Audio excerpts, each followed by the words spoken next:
Everyone. తమలపాకులు ఎక్కువ రోజులు నిల్వ ఉండాలంటే మనం ఎక్కువగా పూజలకు కానీ, ఇప్పుడు అయ్యప్ప మాలలు, కార్తీక మాసం ఇదంతా కదా!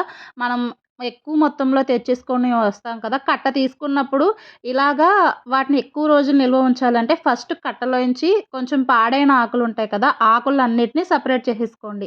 అలాగే కొన్ని కొన్ని సార్లు మట్టి అవి కూడా ఉంటాయి. ఖచ్చితంగా అవి చూసుకొని వీటన్నిటిని ఇలాగా న్యూస్ పేపర్‌లో చుట్టేసుకొని మనకి దోస రోల్ చేస్తారు కదా! దోస పొట్లం కట్టి మొత్తం అన్నిటిని క్లోజ్ చేస్తారు కదా! అలాగైతే చేసుకొని ఒక కవర్‌లో పెట్టేసుకోండి. ఇలా అయితే మనకి ఫ్రెష్‌గా అలాగే ఎక్కువ రోజులు కూడా నిల్వ ఉంటాయన్నమాట. ఖచ్చితంగా పాడైన ఆకులొకటి మనకి జలగలు అవి కూడా ఉంటాయి. ఒకసారి అవి చూసుకోండి. అంటే వాటర్‌లోనే తమలపాకులుంటాయి కాబట్టి ఇవన్నీ సర్వసాధారణంగానే ఉంటాయన్నమాట. ఇలా తీసుకొని మనం సెపరేట్ చేసుకున్నామనుకోండి, ఎప్పుడు కావాలంటే అప్పుడు కొన్నిటిని బయట పెట్టుకొని ఇలా చేసుకుంటే తమలపాకులనేవి ఎక్కువ రోజులు నిల్వ ఉంటాయి. వీడియో నచ్చితే లైక్ చేయండి, షేర్ చేయండి. Thank you.